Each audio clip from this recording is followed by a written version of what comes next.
Okay, so, we've gotten a lot of requests to dive into this excerpt from Dostoevsky's The Landlady.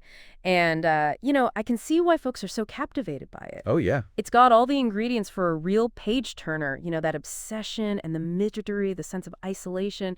And Dostoevsky just weaves it all together so masterfully. He really does. And we're going to follow this character Ordynov as he kind of stumbles out of his very, structured world into this whole new realm of, well, frankly, a whole lot of confusion. Yeah, a lot of confusion. Thanks to this really peculiar couple he encounters. Exactly. And you know what strikes me right away is that stark contrast we see in Ordinov's life.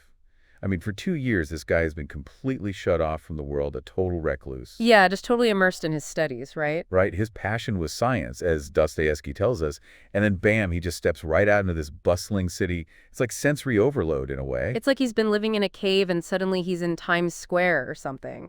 Exactly. And Dostoevsky doesn't hold back on those sensory details. He talks about this gentle gladness and serenity that Ordynov feels, this faint flush on his cheeks. That new hope. Yes, that new hope. It's like he's reborn, but into this chaotic world. And it really makes you think about, the impact of prolonged isolation like that. When someone who's been so withdrawn suddenly re-engages, how do they even begin to process it all? Right. And we have to remember he's had this inheritance, this financial cushion that's allowed him to just disappear into his own little world for so long. Right, this self-imposed exile. Yeah, to just completely lose himself in his books and his theories. And it's almost like he's lost touch with how to just be a person in the world, hasn't he? Absolutely. There's this real sense of naivete about him as he re-enters society, almost like a child in a way. Yeah, and it's interesting because, at first he's kind of just observing everything, taking it all in with this, this joyful feeling of re-experiencing life. But that doesn't last, does it? No, it doesn't. It quickly shifts into this yearning for something more, this need for connection, for love and sympathy. He's looking to the people around him, hoping for some kind of recognition, some kind of shared experience. And finding none. And finding absolutely none. He's met with indifference. It's like he's invisible. And then there's this really poignant moment where he realizes that he's been alone for so long, and maybe he always has been, and that initial excitement gives way to this unconscious dread and awe. It's a powerful moment because it speaks to that fundamental human need for connection.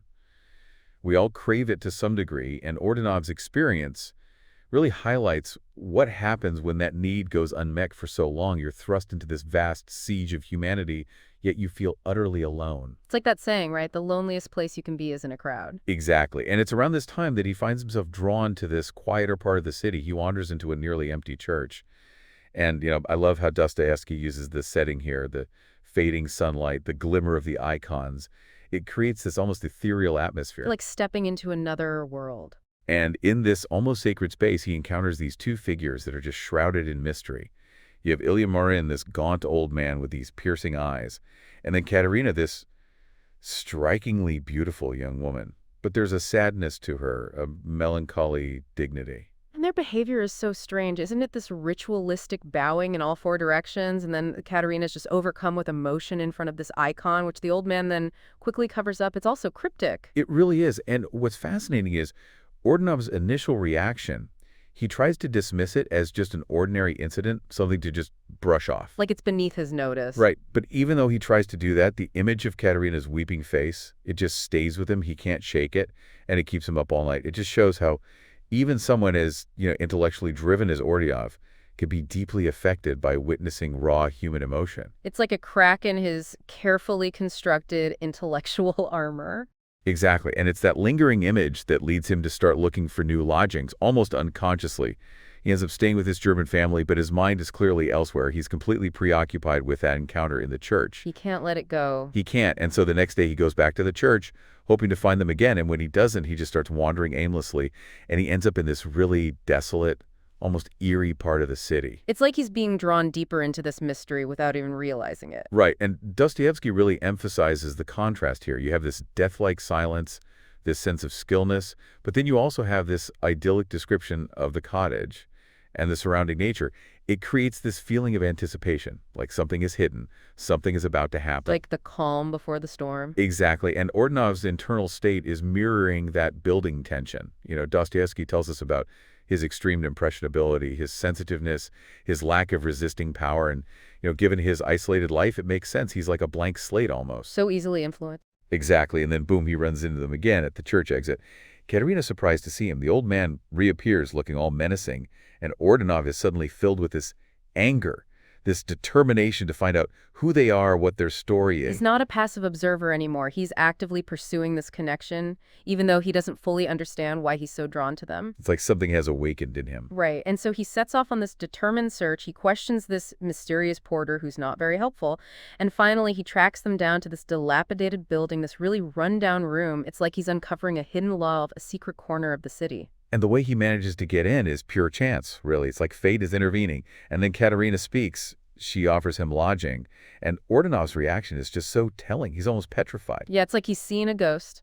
Right, or maybe the embodiment of the very mystery that's been consuming him. And their living conditions are so stark, so different from his own solitary scholarly life. It's cramped, basic, there's this sense of poverty, and then you have these awkward negotiations for the room. Ordynov's just hyper-aware of Katerina's every move, and the old man's moods are just all over the place. It creates this really unsettling atmosphere. And then there's that sudden demand for Ordynov's passport, the quick exchange of identities with the old man claiming to be just a simple artisan. It feels like this strange formality in the midst of all this emotional intensity. Like a brief intrusion of the real world into this almost dreamlike scenario. Exactly. And so we leave Ordynov at the end of this introduction. He's settling into this new and utterly unexpected situation, his mind completely consumed by Katerina and the emotional upheaval she's caused. It's a complete departure from his previous life. It's like he stepped through a looking glass. And his arrival there is just the catalyst for everything that follows. You know, his old life, his solitary pursuits, they're completely disrupted by this overwhelming mix of desire and confusion, this irresistible, violent ecstasy intertwined with anguish and perplexity, as Dostoevsky puts it. Wow, yeah. And we see that impact immediately in his desperate attempts to see Katerina in his brief, unsettling encounters with Murin, who's so protective of her, it's like he's guarding her from the world. Or guarding the world from her. Right, and Ordynov's own inner turmoil is just escalating. He's feverish, he's losing his grip on reality. And that conversation he has with the porter, it just deepens the mystery surrounding them. The porter knows so little, or at least he's letting on, that he knows very little. It's like they've just appeared out of thin air. And that locked door to their room, it becomes this symbol of all the secrets they're hiding. It fuels Ordynov's growing obsession, his need to know more. It's like a constant reminder of what he can't access. Right, and all of this culminates in Ordynov's collapse. He pushes himself too far, both physically and emotionally, and he wakes up in this hazy state to find Katerina caring for him with this unexpected tenderness. It's like a brief moment of human connection in this whole whirlwind of mystery and confusion. And it triggers this outpouring of emotion in Ordynov. He's overwhelmed by it. He's been starved for that kind of kindness. And then their conversations start to offer these glimpses into Katerina's past, into her inner world. She makes these contradictory statements, or these fairy tale-like allusions. She talks about wanting a sibling-like bond with Ordynov. It's all very suggestive of a troubled past, of a deep longing for connection. Yeah, there's so much beneath the surface. And those sudden shifts in her demeanor, those moments of distress, her cryptic confessions about being corrupted and cursed, it all points to some kind of deep trauma that she's carrying with her. And the dynamic between her and Murin just gets more and more complex. There's clearly fear there. She's terrified of him at times. And then there are also these moments where she seems to need him, where she seeks comfort from him. It's a really unhealthy codependency. It is. And then comes that really shocking confession that she's a murderess, that her own mother cursed her. It's like a sudden plunge into darkness, and it raises so many questions about her past, about her state of mind. It's like the floor just drops out from under us. And her fragmented narrative that follows about the stormy night, the beggar, her father's shipwreck, and the arrival of this menacing figure who we strongly suspect is Murin. It paints this really vivid picture of a life marked by tragedy and this creeping sense of something sinister, something inescapable. And her fear of him, that strange relationship between him and her mother, it suggests that he's been a controlling influence in her life from a very young age.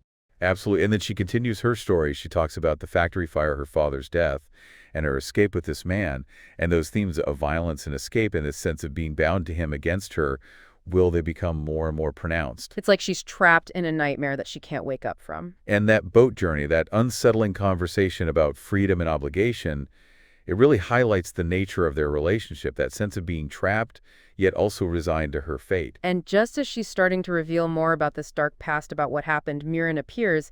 It's this sudden, almost ghostly entrance. He doesn't say a word, but his presence is enough to silence her.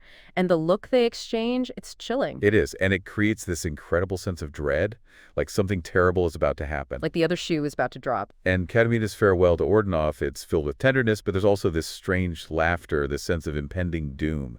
And Ordynov, despite his obvious distress, he can't stop her from going with Murin. He's powerless. It's heartbreaking. And it leaves us with so many questions. What is the true nature of their bond? What secrets are they hiding? What will become of Ordynov now that he's so entangled in their lives? It really makes you think about the power of obsession, how it can consume you, and also that profound isolation that secrets can create, not just for the person keeping them, but for everyone they touch. Exactly. And as we conclude this first exploration of the landlady, we're left pondering those questions.